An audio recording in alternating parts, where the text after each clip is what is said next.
tunao kanisani. Tunafanyaje sasa? Ni muhimu kanisa kuwa na timu imara za kuombea kanisa na kuombea majukumu yake.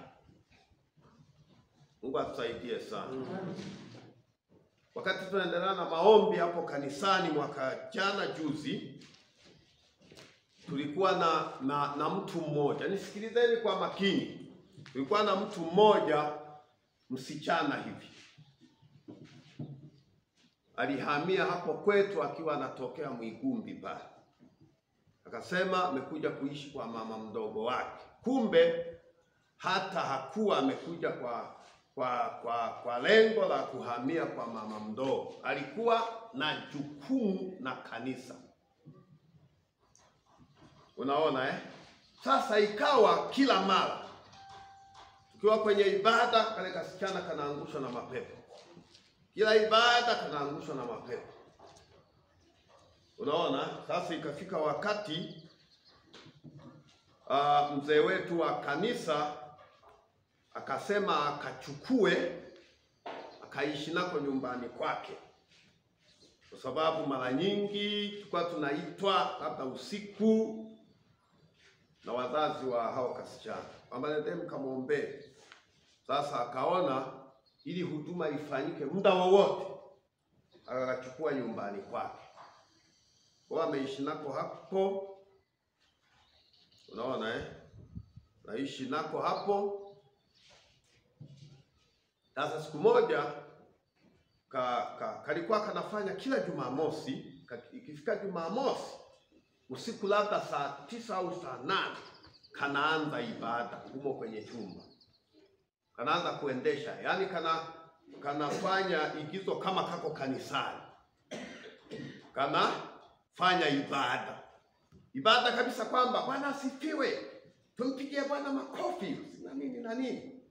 Ibada tunaenda jamani kuimba wimbo wa kuabudu, twende kuomba kufungua ibada, na karibisha timu ya kusifu na kuabudu ituimbie wimbo mmoja. Kanaanza kuimba kenyewe tu, yoka na timu ya kusifu na kuabudu.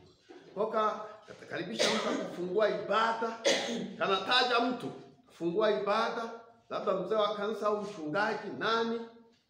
Unaona Sasa wao hawakuelewa hiyo ni nini inafanyika hiyo. Unisikilize sasa. Kakafika mpaka inafika wakati wa kukaribisha kwaya. Nakaribisha kwaya ya watoto, tuletee wimbo mmoja, baadaye nitakaribisha kwaya, na kwaya inaitwa revival. Karibisha revival, tuletee nyimbo 2, sijui nini na nini. Baadaye karibisha katibu, atoe matangazo, sijui nini, baadaye kuabudu tena, na baadaye neno la Mungu, na baadaye matoleo.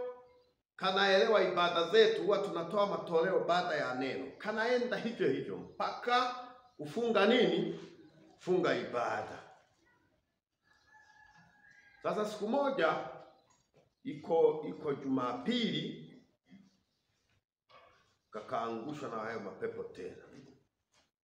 Sasa yale mapepo yakaanza kueleza sasa kazi ambazo yamekuja kuzifanya hapo kanisani. Nasema sisi tumetumwa kwa kazi maalum. Na hapa kanisani tuko 3. Lakini tunaendelea kutafuta mtandao wa kuwa na washirika wetu wengi zaidi. Kuna watu tunaowatumia kwa kujitambua, na wengine wanatumika lakini hawajajitambua, ila tumeshawaingiza kwenye nini? Kwenye mtandao wetu. Kakawasema vijana kwamba kijana fulani tunamtumia kuharibu wasichana, ila hajajitambua kwamba tumemwajiri kwenye kazi hiyo. Akamsema kijana mmoja mwanakwaya, yaani kazi yake yeye ni kutongoza wasichana, kuharibu wasichana. Tumemweka. Unaona tumemweka huyo. Akasema mwingine tumemweka kuharibu kwaya. Naye anatusaidia sana kwenye jukumu la kuiburuka kwaya. Unaona? Kanaendelea kuongea. Tuko watatu. Na ibada zinapoendelea mmoja wetu anasimama. Viti vyetu vimegawanywa mara mbili, sio mara tatu kama vya kweli. Mmoja huwa anasimama hapa, anashughulika na hawa walioko hapa. Mwingine huwa anasimama upande huu, anashughulika na hawa walioko. Na pale nje mlangoni pande kama wa magharibi hapo, kanisa letu sisi limejengwa kwa hivi, kwa magharibi na mashariki.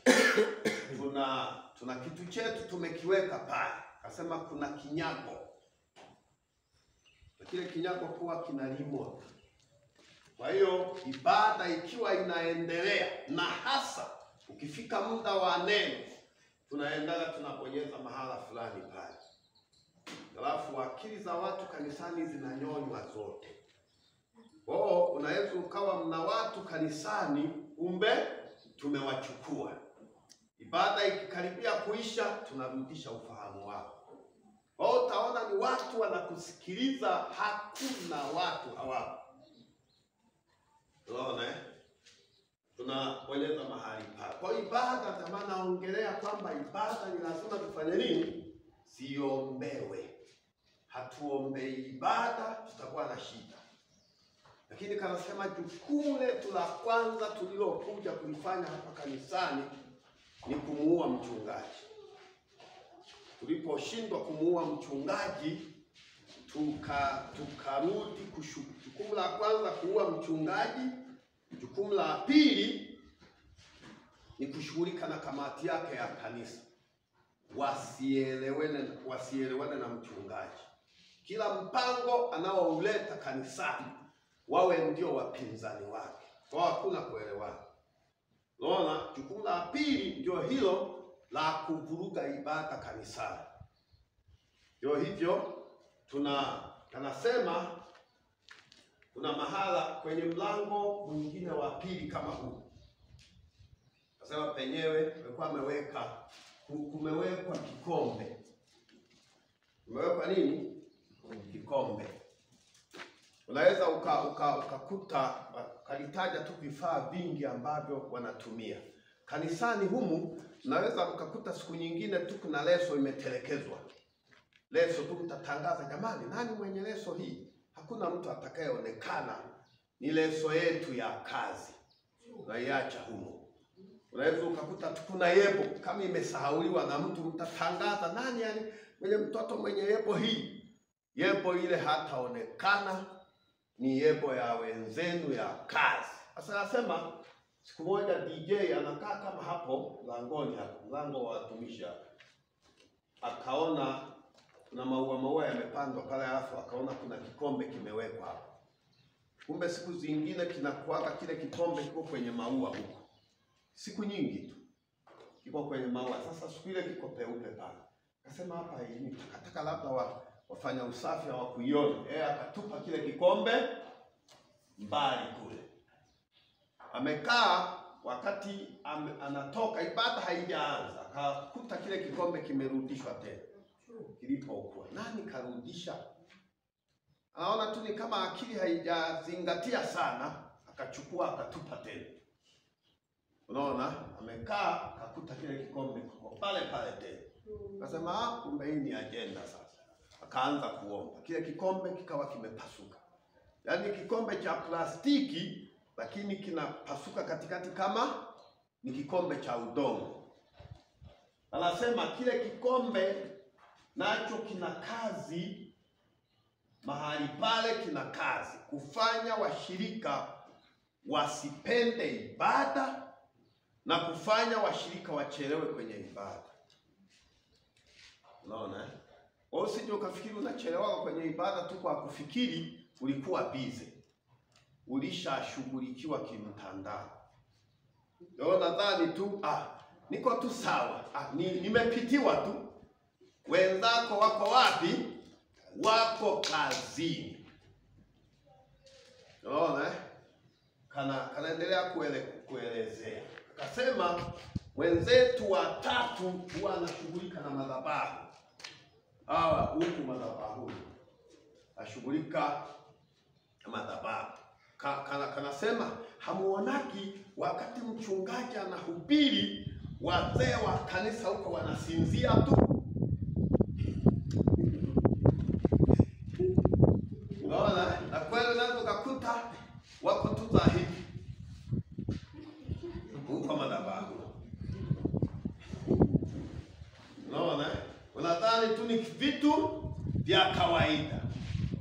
Unaona? Ni hali za kawaida, watu labda uchovu na nini, kumbe kuna shughuli zinafanyika.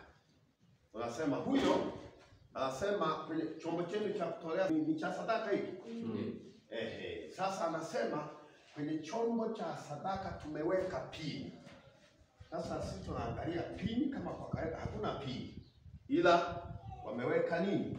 Pini, kwamba washirika wengine wasitoe sadaka kabisa, lakini hata wengine wakitoa ni kidogo sana, na sadaka zikitolewa zisifanye jukumu lolote kanisani, zinaisha tu.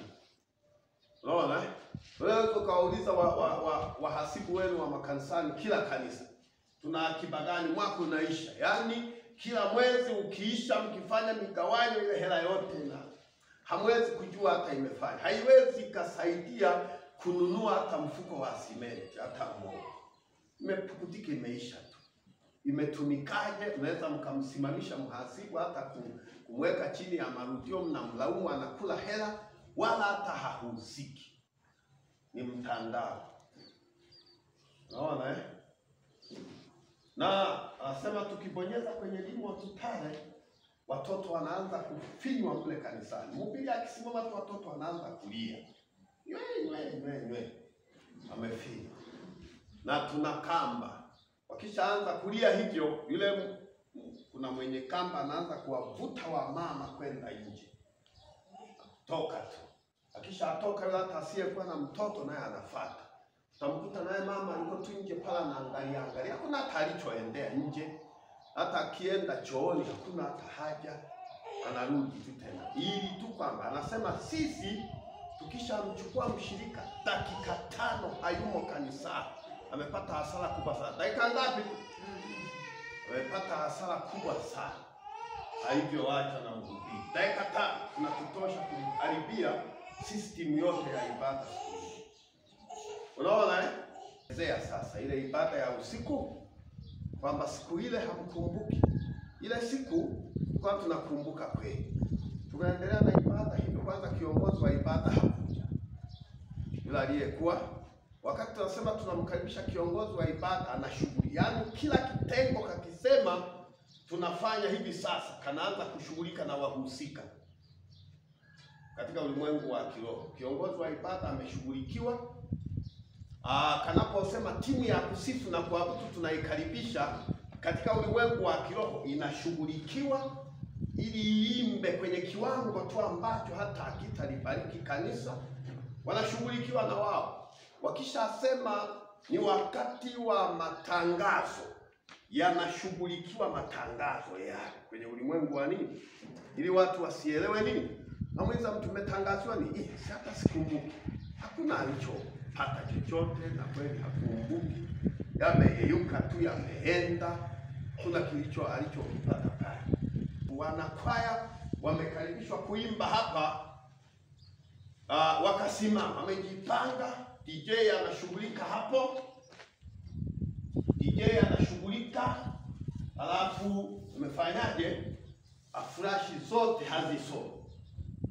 CG memory wakajitokeza na washirika wengine wana simu zina hizo nyimbo, wanawaletea wanakwaya kwamba labda za kwao zimepata shida, alete tu mshirika huko ambaye ana nyimbo zile hazisomi. Ilishughulikiwa saa 9 za usiku. Unaona Na wale watu kametaja watu wapendwa wetu wazuri tu ambao kanafanya nao hizo kazi. Kama kaombaji, kanawahi.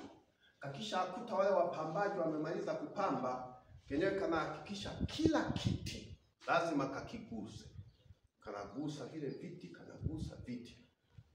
Kanaeleza sasa, mkikahoji kwamba tunafanya, yani tunapokimiliki kile kitu, tumemmiliki mhusika atakayekuja kukaa pale. Kila kiti. Wakati mwingine kanawahi wamepanga viti, kanavisambaza, kanavirundika kabisa mpaka kule kanaanza kuvipanga nini? Upya. Ili kila kitu tu kifanye nini? Kakishike. Unaona Sasa ndio maana nasema kanisa kuwa na timu imara za kuombea nini?